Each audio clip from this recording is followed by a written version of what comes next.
Le film commence dans un bureau japonais où le manager crie sur tout le monde pour leur manque de performance. Cependant, lorsqu'une belle femme, Eko, commet une erreur, il la laisse partir et s'excuse même d'avoir été impoli. Les collègues d'Eko ne l'apprécient pas beaucoup car, peu importe leurs efforts, le manager ne favorise qu'elle. Non seulement au travail, mais partout où elles vont, les gens accordent une attention particulière à Eko. Au déjeuner, seule elle reçoit un pudding gratuit, tandis qu'en rentrant du travail, un vendeur lui donne 2 paquets de produits gratuits, alors que les autres reçoivent un paquet pour 2 personnes.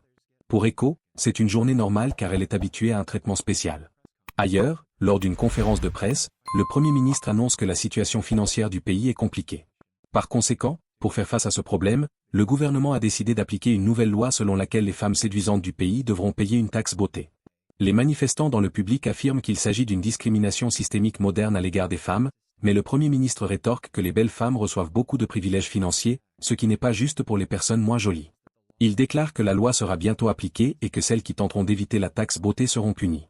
Quelques jours plus tard, Eko est approché par un homme qui lui propose un travail de mannequin pour un salon de beauté.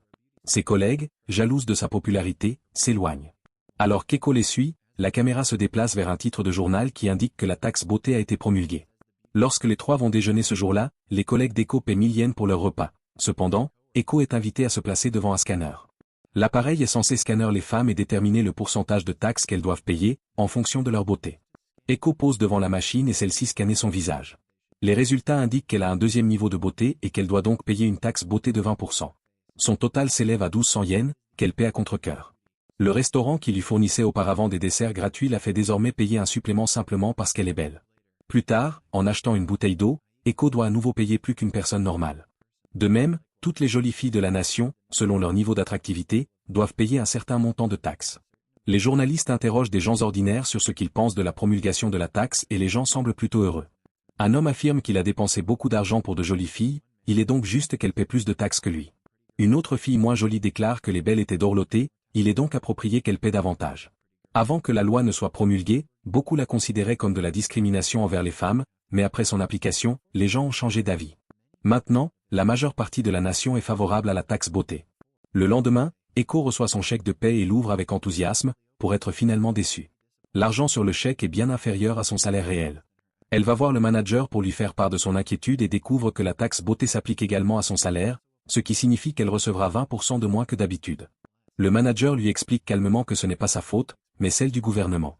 Pour la réconforter, il lui propose de l'inviter à des repas partout où il le peut.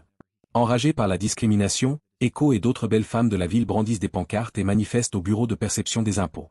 L'homme sur place leur demande de partir car la décision est prise et définitive. Eko rétorque que c'est la pire forme de discrimination, mais l'homme réplique en affirmant qu'elles ont bénéficié du privilège de la beauté. Il demande à Eko d'y réfléchir et met fin à la discussion. En y réfléchissant, Eko commence lentement à réaliser qu'elle a bénéficié du privilège de la beauté toute sa vie. Elle se souvient que lorsqu'elle était petite, elle a cassé un pot de fleurs. Les adultes se mettaient en colère contre les autres enfants pour avoir fait la même chose, mais leur réaction était différente avec elle. À l'université, ses amis ne la laissaient jamais payer ses repas lorsqu'ils sortaient, juste à cause de sa beauté. Et même maintenant, au travail, son patron pardonne toutes ses erreurs, mais s'agace lorsque les autres font de même. De retour au présent, l'agent déclare que les belles filles comme elles ont toujours bénéficié d'avantages sociaux et économiques qui sont injustes pour les autres. Par conséquent, la taxe beauté est une loi raisonnable qui assure l'équité. Pour réconforter Eko, il ajoute que sa beauté a été reconnue à travers le pays selon les normes établies par le gouvernement. En regardant la situation sous un angle différent, Eko commence à se sentir mieux à propos de la taxe de 20%. La narration change lorsque les filles qui paient les taxes les plus élevées commencent à être considérées comme les meilleures de la société. Eko participe même à une émission de télé-réalité et exprime son bonheur de faire partie des rares personnes à payer une taxe beauté de 20%. Les filles racontent qu'elles sont souvent invitées au restaurant et dans les bars lorsque les hommes découvrent qu'elles paient la taxe beauté. Même au travail d'Eko, sa popularité monte en flèche et elle commence à être connue comme la fille qui paie une taxe beauté de 20%. Contrairement à ses précédentes interactions avec les caissiers de restaurant, Eko est maintenant ravi de payer plus d'argent pour sa beauté. Son manager l'appelle lorsqu'il a d'importantes réunions d'affaires, et son partenaire commercial signe les documents sans hésitation après avoir vu le beau visage d'Eko. Lorsqu'elle fait des achats, elle s'assure de souligner qu'elle paie une taxe de 20% à ceux qui ne paient que 5% autour d'elle. Quand Eko reçoit son chèque de paie, au lieu de se mettre en colère, elle est flattée et considère cela comme le destin d'une belle femme. Elle s'épanouit plus que jamais jusqu'à l'arrivée de Reiko Tajima à son bureau. Reiko paie une taxe beauté de 25%, ce qui la rend plus belle qu'Eko selon la loi. Ses collègues suivent tous Reiko, affirmant qu'elle est plus jolie que n'importe quelle célébrité qu'ils aient jamais vue. Eko est rongé par la jalousie de voir tous les hommes se pâmer devant Reiko, car elle a l'habitude d'être le centre d'attention. Elle jure de devenir plus jolie que Reiko dans quelques jours. Alors, elle commence à faire de l'exercice jour et nuit dans l'espoir de perdre du poids. Elle se rend également quotidiennement dans des spas et reçoit plusieurs traitements faciaux coûteux. Après beaucoup d'efforts, elle se rend dans un restaurant et se scanne pour découvrir qu'elle doit maintenant payer 30% de taxes. Eiko saute de joie d'être enfin devenue plus jolie que Reiko. Mais lorsqu'elle regarde son solde bancaire, son bonheur s'évanouit en ne voyant que 2 yens restants. Sa journée empire lorsqu'elle entend parler de la chirurgie esthétique de Reiko. Au début, elle croit que Reiko a pu subir une chirurgie esthétique pour être plus jolie, mais elle est choquée lorsqu'elle voit son visage. Fatiguée d'être facturée davantage pour tout, Reiko a subi une intervention chirurgicale et s'est enlaidie. Elle est complètement différente de ce qu'elle était. Il s'avère que son fiancé l'a quittée parce qu'elle était trop chère à entretenir. Alors qu'Eiko pense que sa journée ne peut pas empirer, elle est convoquée par son manager qui l'informe qu'elle est licenciée. Il s'avère que l'entreprise devait payer plus de taxes pour chaque employé belle, pour réduire les dépenses inutiles, elle a décidé de licencier toutes les belles personnes. Bientôt, le discours autour de la taxe beauté change à nouveau.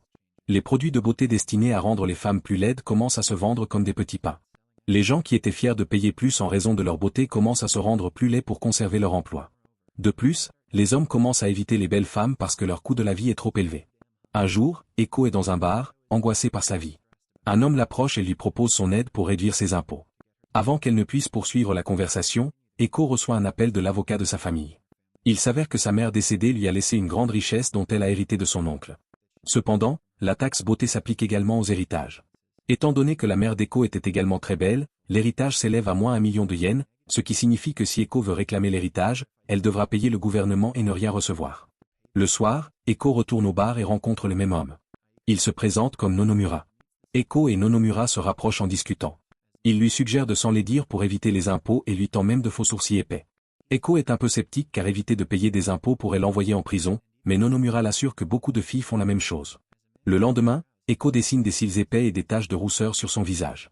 Elle cache également ses beaux cheveux avec une perruque courte et ajoute un énorme grain de beauté sur son nez. L'agent des impôts est stupéfait de la voir entrer. Elle prétend qu'elle a été stressée par la mort de sa mère et qu'elle a pris du poids. L'agent l'a scannée et la machine la déclare laide. Il retire finalement Eiko de la liste des jolies femmes, ce qui signifie qu'elle n'aura plus à payer la taxe d'héritage. Pensant que tous ses problèmes sont résolus, Eiko se précipite dehors et appelle Nonomura. Il la félicite et l'invite à rencontrer ses parents dans une belle robe. Eiko comprend que l'homme s'intéresse à elle et sourit. Elle est heureuse que même dans une période comme celle-ci, quelqu'un ait besoin de sa beauté. Le jour où ils sont censés sortir, Eiko se maquille avec enthousiasme. Cependant, ses plans tombent à l'eau lorsque 2 policiers frappent à sa porte et l'arrêtent pour avoir tenté de s'enlaidir afin d'éviter de payer des impôts. Il l'informe également que Nonomura est un notoire escroc matrimonial qui convoite l'héritage des belles femmes. Il s'avère qu'il n'a jamais été intéressé par sa beauté et essayait seulement d'obtenir son héritage. Eiko est ensuite condamnée à 2 ans de prison. Elle est déprimée et seule, car sa vie a pris une mauvaise tournure. Sa seule amie en prison est sa codétenue, qui est également incarcérée pour avoir tenté de s'enlaidir et d'éviter les impôts. Alors qu'elle parle, Eiko souhaite être née laide. Si seulement son nez avait été 1 centimètre plus court, sa vie aurait pu être différente. Mais sa codétenue lui conseille de ne jamais fuir la réalité. Elle affirme qu'elles sont toutes 2 malheureuses à cause de la tristesse de leur cœur, et non à cause de leur beauté.